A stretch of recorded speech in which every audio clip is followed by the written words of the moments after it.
Ecocultura, televisión comunitaria, oportunidad para todos. Somos la voz y la imagen de la gente.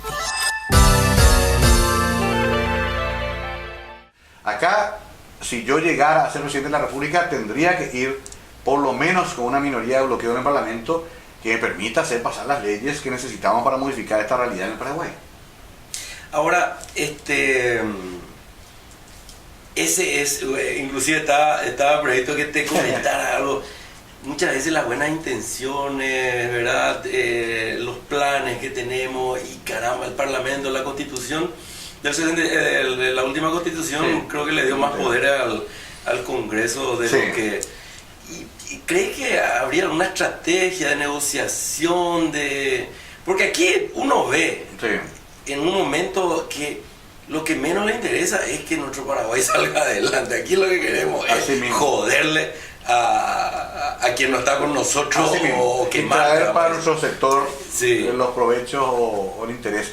No, acá el tema es el siguiente. Paraguay es un país por constitución presidencialista que sin embargo tiene un dominio absoluto del Parlamento sobre todos los aspectos.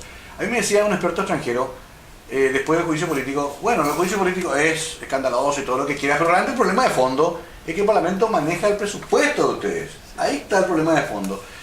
Normalmente el Parlamento casi en un ritual aprueba un presupuesto que hace el Ejecutivo, como ocurre en Chile, por ejemplo. Acá no, acá lo elabora, lo controla y hasta inclusive lo organiza cómo gastarlo. Es complicado porque ahí te tenés la suma del poder político, porque pueden distribuir un presidente cuando quieren. El poder jurídico, porque pueden distribuir una Corte Suprema cuando quieren. Sí.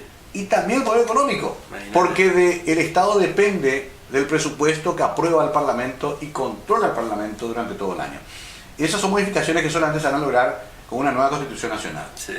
Que no es fácil, pero que va a ser necesaria hacerla, yo creo, que por lo menos un año después del 21 de abril del año que viene. Una pregunta a veces obligada, pero ¿qué lectura le da vos a todo este juicio político que le sacó a Lugo del poder? Yo creo que básicamente Fernando Lugo fue rehén de una situación política de inicio que fue una alianza nunca bien concretada con los liberales, ¿verdad? Siempre fue una alianza de intereses comunes para derrotar al Partido Colorado en 2008. Se logró el objetivo, se logró la alternancia, que era muy importante para cualquier país. No es bueno que un mismo partido domine 65 años el poder político. Por lo tanto, el objetivo estuvo logrado. Pero nunca se logró lo otro, que es la real conjunción de esos sectores políticos que llevaban a Lugo al poder para establecer un programa de gobierno. Lo que se tuvo es una convivencia muy tensa en la cual para mantener a los liberales dentro del gobierno siempre hubo que darle cosas. Ministerios, entes autárquicos, un puesto acá, una embajada allá, hasta que se cayó esa estructura porque era imposible de soportarla. Era imposible terminar de conceder todo lo que necesitaba ese sector para seguir soportando al gobierno de Lugo en el Parlamento. Hubo 22 intentos previos al juicio político del 22 de junio. Por lo tanto, era cuestión de tiempo. Por eso es raro que hasta nos sorprendamos y digamos, che, ¿cómo nos pasó esto?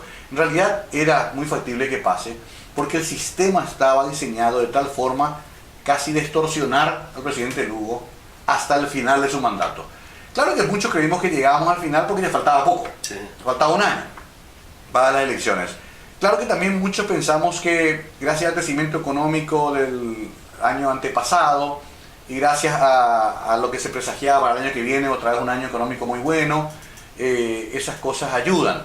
Porque esta destitución de Lugo llega en un momento muy curioso. Llega después de la crisis de Curuguatí, que es terrible, pero llega un momento de una situación económica bastante estable. Sí. O sea, no estamos hablando de un país donde había saqueos de supermercados, donde había dólar al doble de la cotización, donde había un corralito financiero. ¿Viste esos ejemplos que tienen otros países como la Argentina de la Rúa o el Brasil de la hiperinflación o el efecto tequila en México? Acá no había. En el mayor momento, o mejor dicho, el momento de mayores reservas digamos financieras de la historia del Paraguay ocurrió este golpe de Estado. Entonces es muy raro. Los elementos tradicionales no estaban. No había una situación de descontento social. Inclusive el Parlamento tenía un problema así de reclamos después del famoso tema de la ampliación a la justicia electoral y el tema de la lista sábana. O sea, en el peor momento del Parlamento, el Parlamento sin embargo destituye al presidente. Va a quedar esto registrado en la historia del mundo como una curiosidad. Pero seguramente también, si vamos más profundamente al tema, había sectores de poder fáctico en Paraguay que no querían que se reitere el fenómeno Lugo el año que viene y consideraban que era el momento de patear el tablero. Igual, la gente está por encima de esas cosas. La gente que quiere participar y restaurar la democracia puede hacerlo el año que viene. Yo creo que esta fue una jugada, es cierto que está contemplada dentro de la Constitución, eso también se manipuló después, el procedimiento nunca estuvo escrito, entonces se desarrolla para cada caso, está abierta la ventana ahí para fabricar un juicio político de ese tipo, pero la condena de la comunidad internacional tampoco es antojadiza. Hay que entender de que aparte de Taiwán, Panamá y Singapur, ningún otro país reconoció a Paraguay todavía completamente.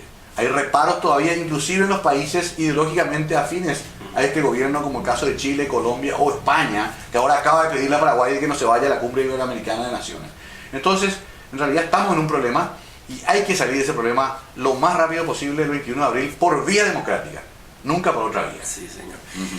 Y por último, Mario, esa señora que nos está viendo, esos jóvenes, ¿por qué votaríamos por Mario Ferrer? Esa es la cuestión. José Saramago dice que pedir voto a alguien es colonizarle su mente. O sea, que leí eso y me impresionó, porque es cierto, es como decirle, asociate a mi pensamiento y no preguntes nada. Yo no puedo hacerlo. Yo lo que puedo decirle a la gente, yo soy una persona común y corriente, que sé lo que es el laburo, 32 años de trabajo están ahí, expuestos a la gente. Provengo de una familia también con un compromiso ético que está a la vista. Tengo, y eso quizás es lo que más inquieta, mucha transparencia en cuanto a mi vida pública.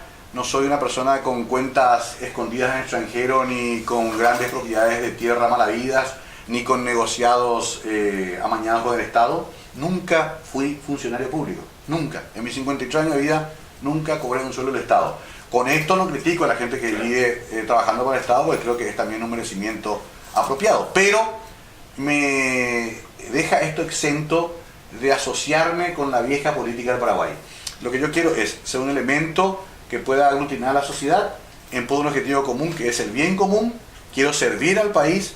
Es una etapa de mi vida en que todavía me siento con fuerzas y en que puedo dar mucho a mi país como una especie de elemento de unidad. Y por último, contestando al comienzo de la entrevista, la que me decías, ¿por qué? Porque la gente me dice, ¿por qué te metiste en esto? Si estabas también ahí con Yolanda Paz, tranquilo, si contando chistes, ¿por qué estabas antes ahí con Raúl González Allen en las elecciones de Reina, cuando éramos más jóvenes? ¿Por qué en esto? Y yo le digo, hay momentos en la vida en que te reclama la sociedad misma un servicio. Todos sentimos ese llamado a un momento dado. Yo sentí que este era mi momento, sentí que por algo estuve 30 años ahí metido en los medios de comunicación y que este era el momento de darle algo a mi país.